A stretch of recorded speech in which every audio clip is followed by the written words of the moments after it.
வணக்கம் நண்பர்களே. How to convert the human energy to business energy. ஒரு மனித வளத்தினை வியாபார ஆற்றலாக மாற்றுவது. ஒரு வளம் ஆற்றலாக மாறுகிறது. இது உலகத்தின் நீதி. ஒவ்வொரு இயற்கை வளங்களும் ஒரு ஆற்றலாக மாறும். உதாரணத்திற்கு நீர் வளம். நீர் ஒரு மின் ஆற்றலாக மாறும். கோல், நிலக்கரி, கனிமம். கனிமம் ஒரு மின் ஆற்றலாக மாறும், வெப்ப ஆற்றலாக மாறும். தெர்மல் பவர், எரிசக்தியிலிருந்து எடுக்கிறது.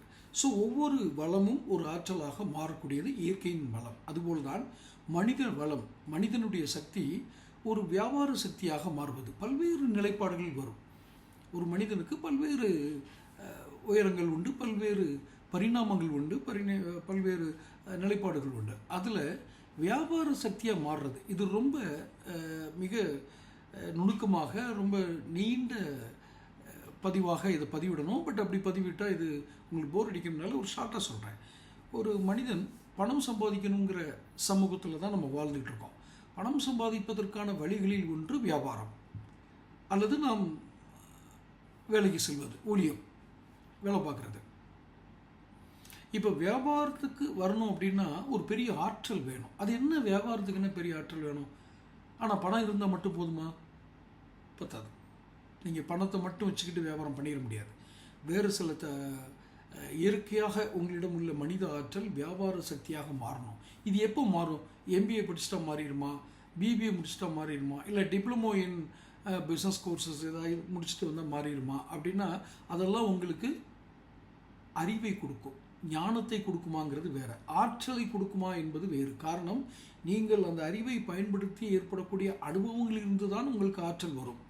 அனுபவம் ஆற்றலாக மாறும். இந்த அனுபவம் ஆற்றலாக மாற வேண்டும் என்றால் நேர்வழியில் ரொம்ப ரொம்ப முக்கியம். நீங்கள் நேர்வழியில் பயிற்றுவிக்கப்பட்டிருக்கப்பட வேண்டும். பணம் சம்பாதிக்கிறதுக்கு எத்தனையோ வழிகள் இருக்குது. உங்களுடைய வியாபாரத்தை நீங்கள் கற்றுக்கும் போது அதில் ஏதாவது அன்எத்திக்கல் கோட், அன்எத்திக்கல் மெத்தட். உதாரணமாக இஸ்லாமிய சமூகம், இஸ்லாத்தை மார்க்கமாக ஏற்றுக்கொண்டவர்கள் ஒரு நீதி வைத்திருப்பார்கள். என்ன? மனித வளத்தினை கெடுக்கக்கூடிய எந்த வியாபாரத்தையும் செய்ய மாட்டோம். உதாரணமாக புகையிலை பொருட்கள், சிகரெட், பீடி, அந்த மாதிரி புகையிலை பொருட்களை அவங்க ஒரு நாளும் விற்கக்கூடாது. மனித வளத்தினை கெடுக்கக்கூடியது மது, இது மாதிரிலாம். ஸோ வட்டிக்கு கொடுத்து வாங்கக்கூடாது. ஏன்னா பிறருடைய உழைப்பில் நாம் வாழ்வது. ஒரு வட்டிக்கு கொடுத்து வாங்குறங்கிறது இன்னொருத்தர் உங்ககிட்டேருந்து பணத்தை வாங்கிட்டு போய் இன்னொருத்தர் அவருடைய உழைப்பை கொடுத்து அதிலிருந்து வரக்கூடிய ஈட்டக்கூடிய பணத்தில் உங்களுக்கு பணம் தருகிறார்.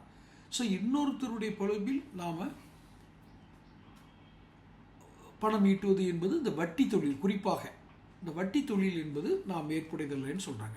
இது மாதிரி சில நீதிகளை அந்த இஸ்லாமிய மதத்தினர் எல்லாரும் அப்படி இருக்கிறாங்களா, அல்லது அவர்கள் பின்பற்றுகிற அந்த கொள்கைகள் எல்லாம் சரியா என்ற விவாதத்திற்குள் நான் செல்ல விரும்பவில்லை. அது வேறு வகையான விவாதத்திற்கு கொண்டு போயிடும்.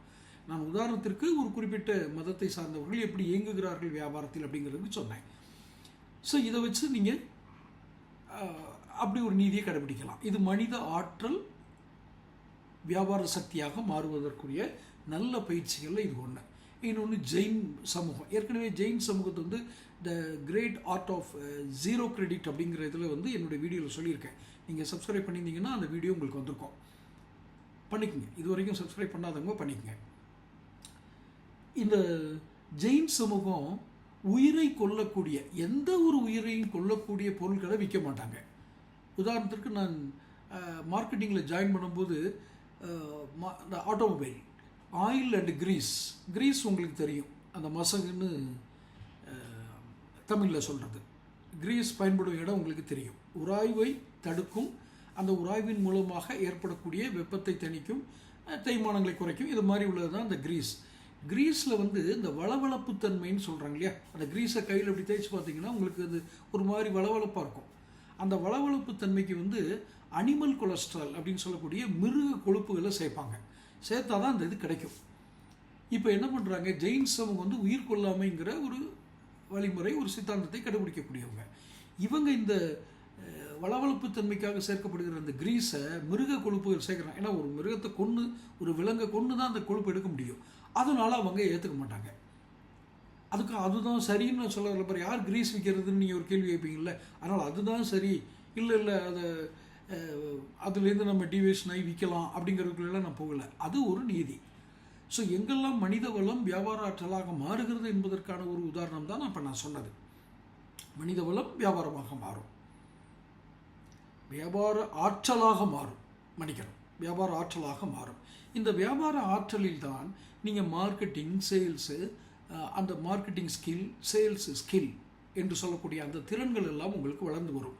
அதற்காகத்தான் மிக குறிப்பாக மிக மிக அடிக்கோடிட்டு கொள்ளுங்கள், அண்டர்லைன் பண்ணிக்கோங்க, ஒரு வார்த்தையை சொன்னேன், எதிக்கல் வே ஆஃப் பிஸ்னஸ். உங்களை பயிற்றுவிக்கப்படும் பொழுதே நீங்கள் நியாயமான முறையிலும் தர்மமான முறைகளிலும் இந்த ஒரு தீமையை விளைவிக்காத சைடு எஃபெக்டில் விளைவுகளில் தீமை விளைவுகள் இல்லாத ஒரு வியாபாரத்தை, அப்படி ஒரு வியாபார ஆற்றலை நீங்கள் பெற வேண்டும் என்றால் நீங்கள் இந்த ஹியூமன் எனர்ஜியிலிருந்து இந்த வியாபார பிஸ்னஸ் எனர்ஜியை மாறும் பொழுது மிக மிக கவனமாக இருக்க வேண்டும். பொதுவாக வியாபாரம் பண்ண வர்றதுக்கே நிறைய பேர் தயங்குவாங்க. ஏன்னா அதில் எதிர்கொள்ள வேண்டிய முதல் சவாலே என்ன அப்படின்னா,